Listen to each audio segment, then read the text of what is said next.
Bonjour, nous accueillons aujourd'hui M. Marwan Hermesh, consultant en communication digitale, pour discuter d'une information qui a défrayé l'actualité dernièrement et qui est celle de Facebook et des données personnelles qui ont filtré de ce réseau social géant utilisé à des fins politiques. Bonjour. Bonjour. Alors, ma première question serait relative à l'ampleur des données archivées par Facebook et si vous pouvez nous expliquer comment précisément ce type d'information a été récupéré à l'insu des utilisateurs de Facebook. Alors pour comprendre un petit peu ce sujet, je pense qu'il y a lieu de faire un rappel un peu des faits qui se sont passés.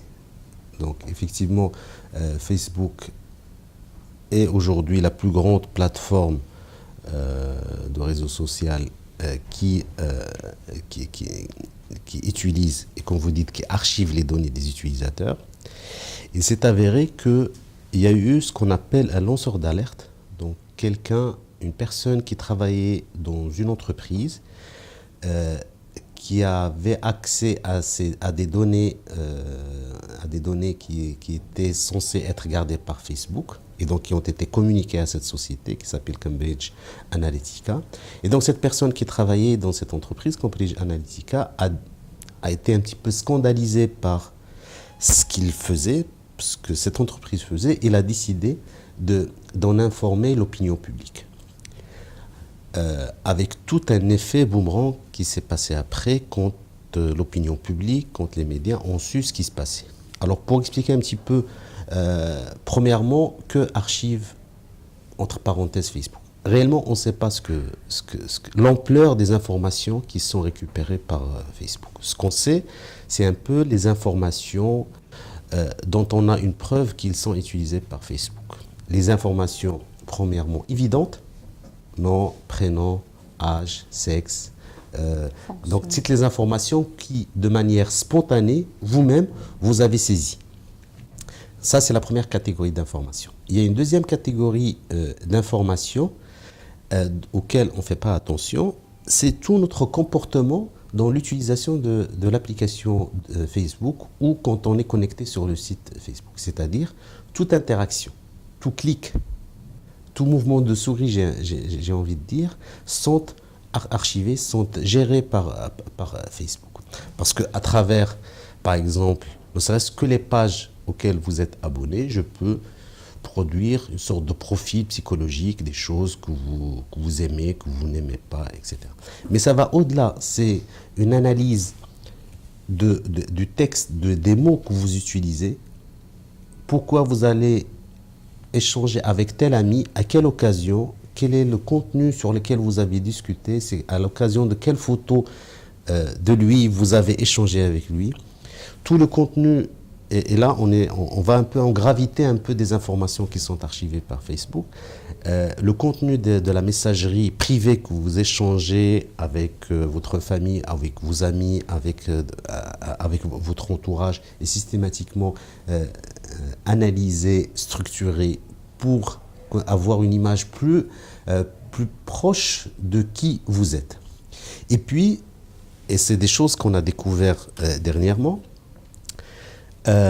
en installant Facebook et en autorisant une autre application à utiliser les informations de Facebook, même cette application, il peut accéder à certaines informations.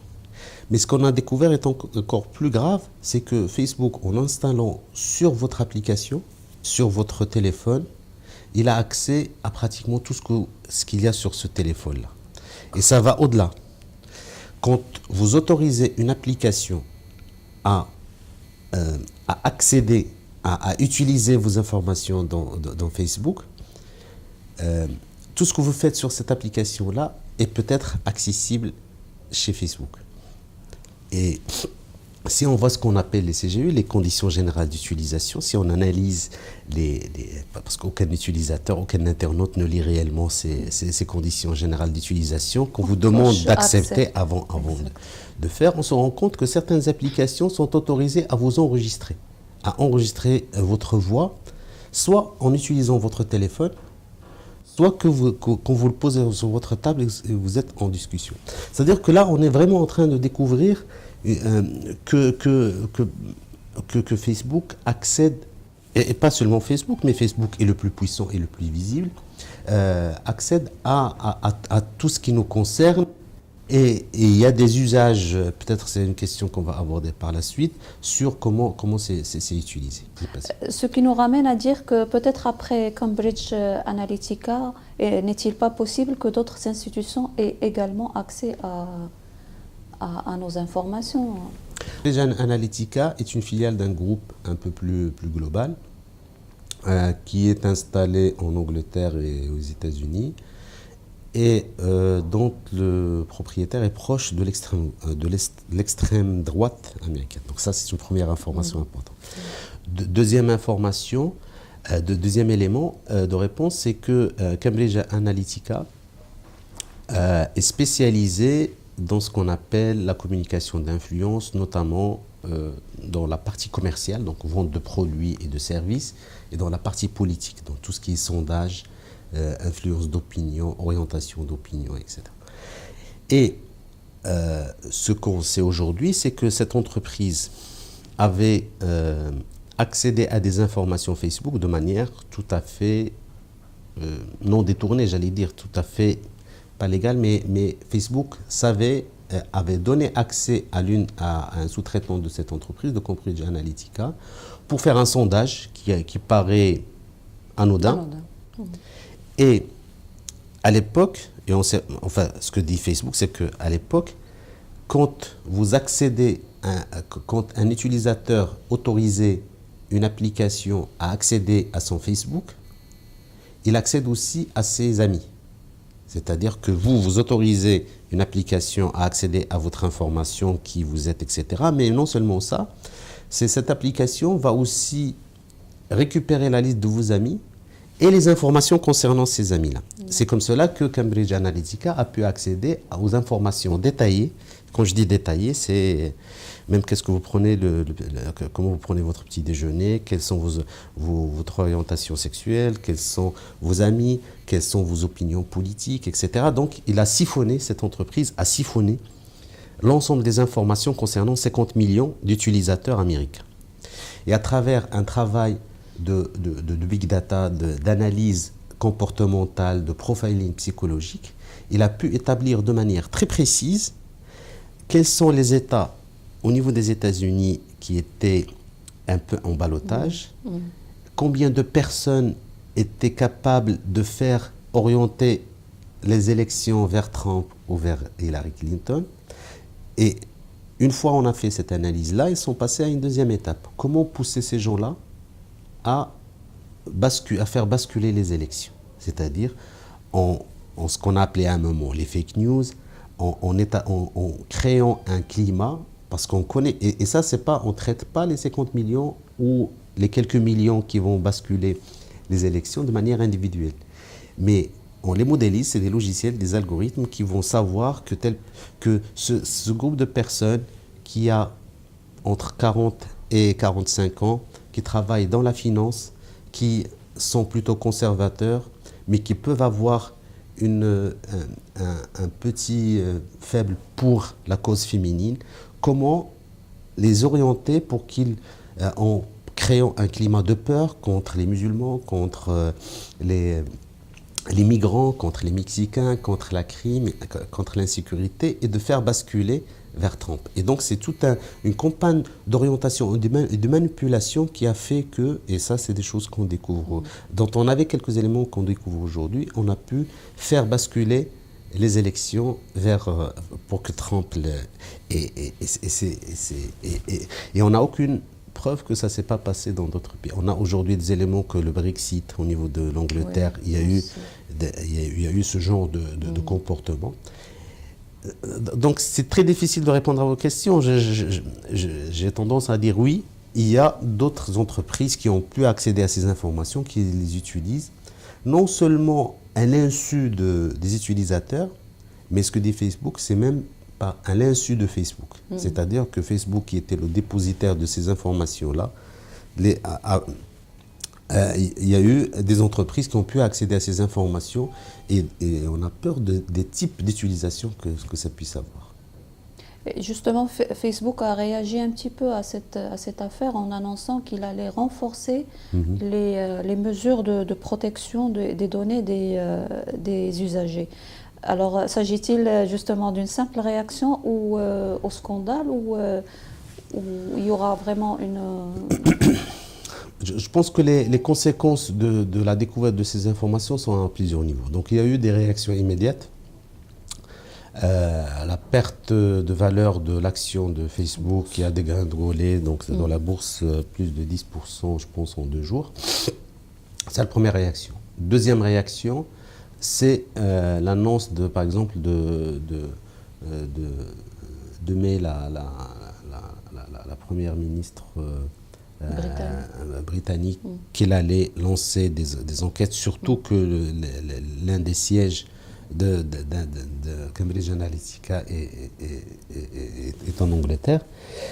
Des annonces de la part de politiciens et donc de responsables au niveau des États-Unis, surtout au niveau du Congrès, qu'ils allaient lancer des enquêtes dans ce sens. Donc il y a une prise de conscience qu'il y a quelque chose qui se passe qui est très grave et qu'il faut qu'on voit un peu plus de détails, l'ampleur réelle de ces fuites des informations et surtout les usages qui ont été utilisés de ces données-là.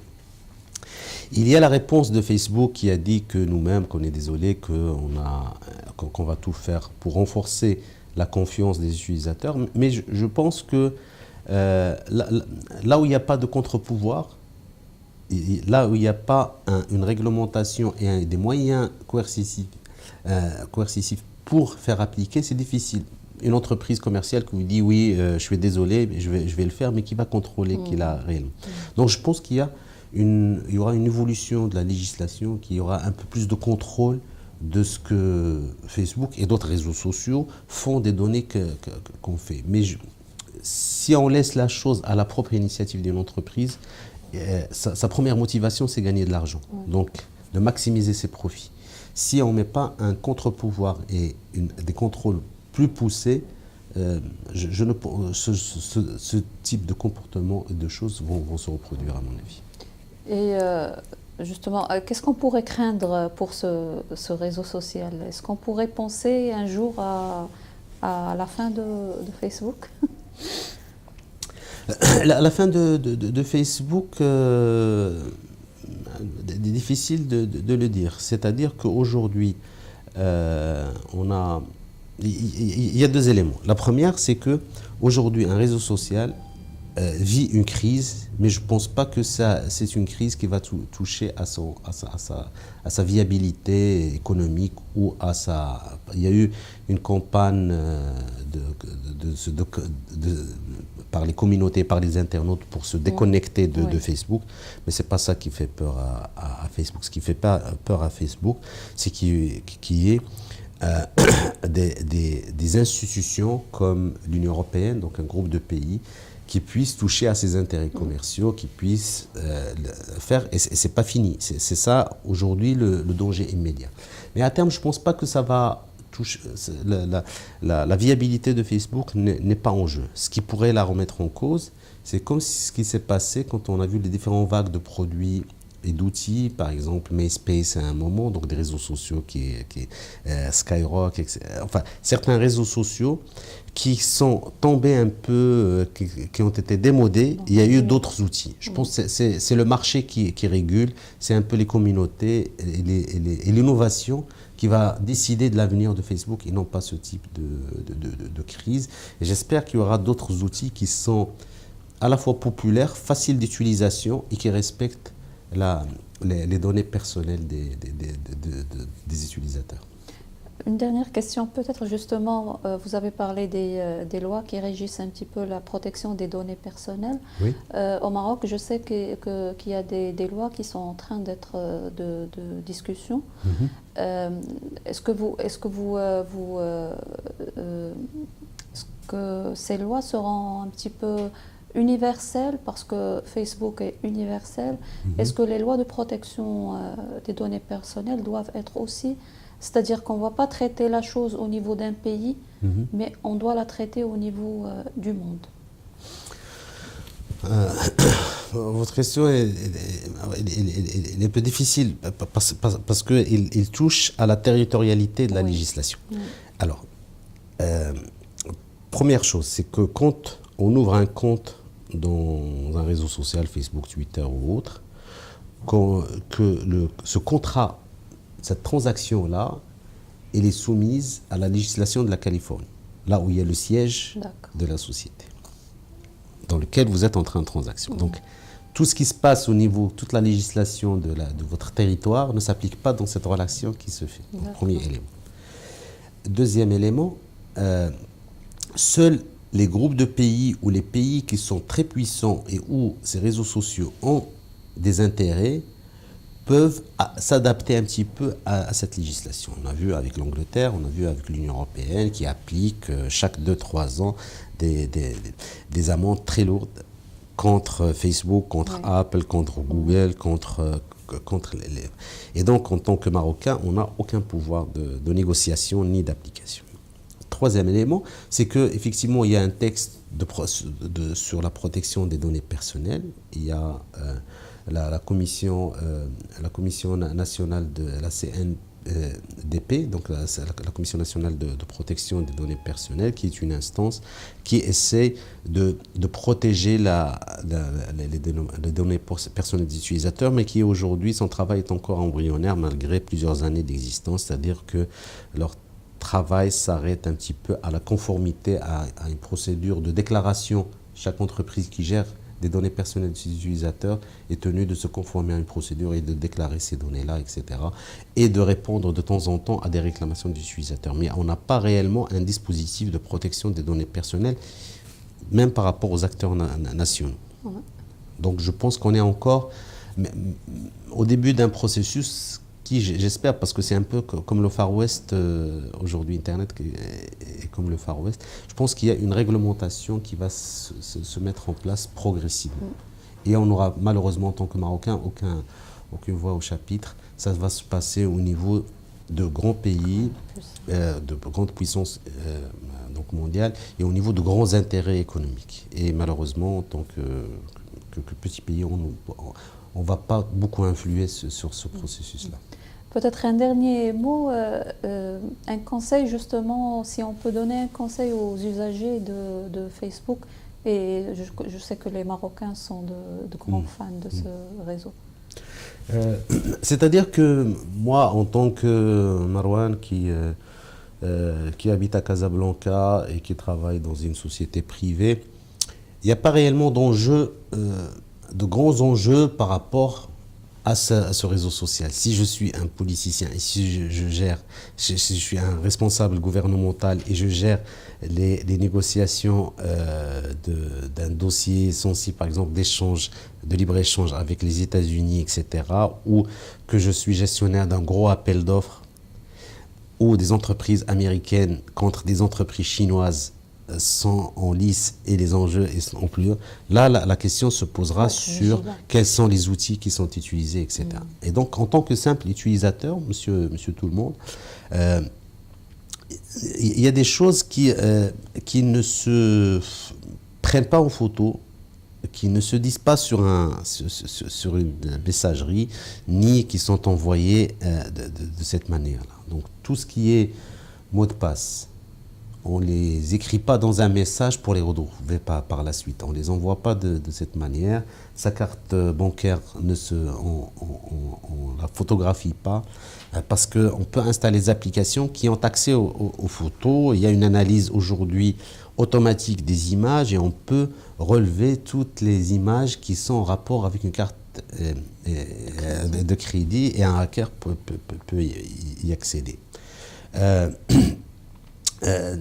Faire attention à ce qu'on dit parce que le dernier texte qui concerne la presse et la diffusion, qui organise un peu le travail du journalisme en ligne, a introduit aussi une notion que je trouve assez grave et qu'il faut qu'on le sache, c'est que le même traitement qui est appliqué à un directeur de publication d'un site en ligne est appliqué à un simple utilisateur Facebook qui va insulter ses voisins, et ses voisins vont donc peuvent le poursuivre. C'est-à-dire que le législateur considère le journaliste professionnel qui va écrire un papier au même titre que moi, j'ai un compte Facebook ouvert et j'ai annoncé une information ou j'ai diffusé une rumeur.